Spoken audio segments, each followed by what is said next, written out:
Bonjour, ici Mathieu de Ludovox.fr, bienvenue dans ce Ludo Chrono. Aujourd'hui, je vais vous parler de Cozy Stickerville, qui est un jeu pour 1 à 6 joueurs et joueuses de 8 ans et plus, et des parties d'environ 30 à 60 minutes. Dans ce jeu, on est dans un jeu coopératif et narratif, dans lequel on va bien tout simplement façonner la ville de nos rêves. Et on va le faire petit à petit. On va d'abord s'installer, on va accueillir quelques habitants, on va peut-être faire de l'agriculture, mais on a plein d'autres choses à faire. La campagne va durer un total de 10 années, après quoi ce sera la fin de la campagne, et chaque année représente une partie. Alors c'est un jeu, comme l'indique son titre, où on a des autocollants, et en effet on va avoir un livret d'autocollants qui va avoir plein d'autocollants différents à venir coller, soit sur votre paysage, soit à d'autres endroits du jeu. Vous voyez que par exemple ici, on a des routes, mais on pourrait avoir plein d'autres bâtiments. Pour les besoins de la vidéo, on va pas vous gâcher l'expérience de jeu et vous expliquer exactement ce qui se trouve dans la boîte, on va vous montrer des choses à partir d'une démo. Et cette démo, elle ne contient pas la première partie, donc vraiment, tout ce que vous allez découvrir dans cette vidéo sera sans spoiler. Lorsque vous mettez en place votre campagne, eh bien, vous allez coller des autocollants de départ. C'est ce qu'on a fait ici, en collant quelques autocollants de départ qui vont nous donner des ressources de base, des actions de base également. Et ensuite, vous allez pouvoir commencer votre campagne. Lorsque vous jouez une année bien particulière, donc vous allez récupérer le paquet de l'année en cours. Si c'est la première année, vous prenez le paquet de l'année 1. Si c'est la 7e, vous prenez le paquet de l'année 7. Vous le mélangez. Alors, c'est un petit peu particulier sur la démo où on a un script qui est un petit peu plus fort et où on ne mélange pas ce paquet, mais dans le jeu de base, vous allez vraiment mélanger, tout simplement. Et vous allez collecter les ressources qui sont visibles. Alors les ressources qui sont visibles, eh bien ce sont les icônes bois, les icônes nourriture, ici je l'ai fait, et si jamais vous avez des jalons qui ont des pièces, vous allez récupérer des pièces qui sont une ressource supplémentaire. Et ensuite, vous êtes prêt à commencer votre partie. Pour votre partie, vous allez jouer un total de 12 tours pour l'année en cours, et donc dans chaque tour, vous allez révéler un événement, vous allez l'appliquer si besoin, et ensuite vous allez avoir une action. Par exemple, ici on me demande de construire ma tente, et j'ai le choix entre la construire soit en montagne, soit dans la plaine. Et dans ce cas-là, eh bien vous voyez que sur ma planche d'autocollant de la démo, j'ai une tente en montagne et une tente dans la plaine avec des numéros différents si je vais interagir avec. Et donc, je résous l'événement en collant ce qui m'intéresse, je défausse l'événement si on ne m'indique pas de le garder, et ensuite je vais avoir une action. Et pour mon action, eh bien, je vais pouvoir choisir une action qui est visible, soit sur le plateau de jeu, soit sur les cartes. Ces actions, elles sont symbolisées par le sablier. Vous allez pouvoir en avoir sur le plateau ou sur des cartes que vous aurez révélées. Par exemple, ici, avec le lac, eh bien, j'irai à la page 2 du feuillet et au paragraphe 7, et je le lirai. Par contre, on peut également avoir accès à des cartes. Par exemple, si je rends visite ici à ces pierres tombales un peu mystérieuses, eh bien, je vais chercher la carte 2 du paquet de chronique et je la révèle. Et donc, ça va être mon action du tour. Ici, c'est ce que je choisis de faire.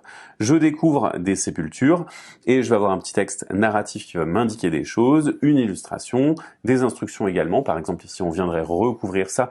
Souvent, ça va être pour cacher certaines choses et notamment cacher des instructions de jeu pour qu'on ne refasse pas des actions qu'on a déjà faites. On a une énigme et si jamais je veux des indices, je pourrais par la suite dépenser une action puisqu'il y a un sablier ici pour chercher des indices.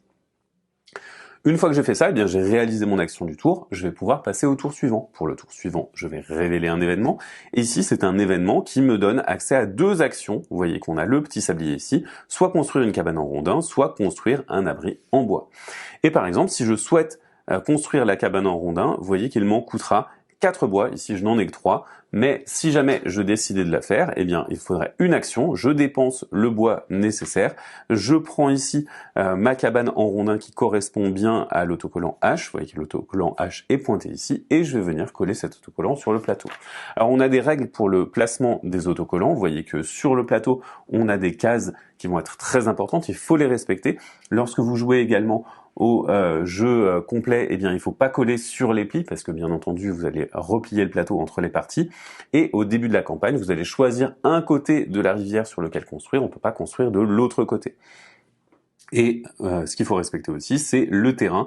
Donc on va avoir des autocollants qui vont se coller sur la montagne, d'autres qui vont se coller sur la plaine, et il faut bien respecter ça. On a également dans le livret d'autocollants du jeu complet des autocollants qui sont transparents. Ces autocollants, vous allez venir les coller sur des emplacements qui contiennent déjà des autocollants ou du paysage, et ça va potentiellement modifier un petit peu ce paysage. Et donc, par exemple, ici, si mon action c'était de construire la cabane en rondin, je dépenserai les ressources, je défausserai la carte, je collerai mon autocollant, et ce serait la fin du tour. Vous allez donc petit à petit faire grandir votre village. Par exemple, nous, à la fin de notre première année avec la planche de démo, on est arrivé à peu près à ce village-là. Vous voyez que vous allez pouvoir gagner du bonheur. Ce bonheur, il est très important et on en a plus dans le jeu complet. Ce bonheur, il va être évalué à la toute fin de votre expérience de Cozy Stickerville. Et vous allez également gagner des jalons. Ces jalons vont vous indiquer que vous avez terminé une partie de l'histoire et que vous êtes parvenu à réaliser, eh bien, tout simplement un arc narratif. Petit à petit, vous allez découvrir plus de choses qui vont se passer. Vous voyez que avec le jeu complet, vous allez avoir un grand terrain sur lequel jouer. Pour rappel, on va pouvoir jouer sur un seul des deux côtés au début de la campagne et petit à petit, vous allez pouvoir vous étendre à d'autres endroits. Vous allez donc découvrir pas mal de choses et il y a quelques petites précisions que je dois vous apporter sur ce livret d'histoire. Ce livret d'histoire, il va vous donner les mises en place, il va également vous donner diverses entrées, mais vous allez également avoir certaines pages qui sont un petit peu particulières. Vous voyez qu'ici, on a collé des autocollants tout simplement parce qu'on a rendu visite à un personnage et au fur et à mesure, on va venir faire progresser son histoire.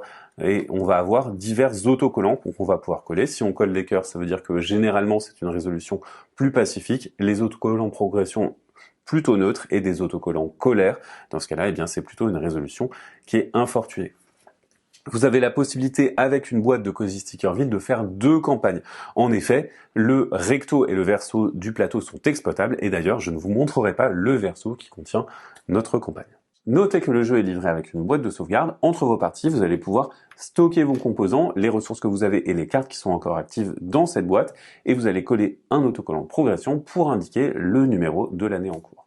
Voilà pour Cozy Stickerville, qui est donc un jeu narratif dans lequel vous allez faire des choix et établir votre petite ville dans un endroit paradisiaque en collant des autocollants sur le plateau. Maintenant, à vous de jouer, à bientôt sur ludovox.fr.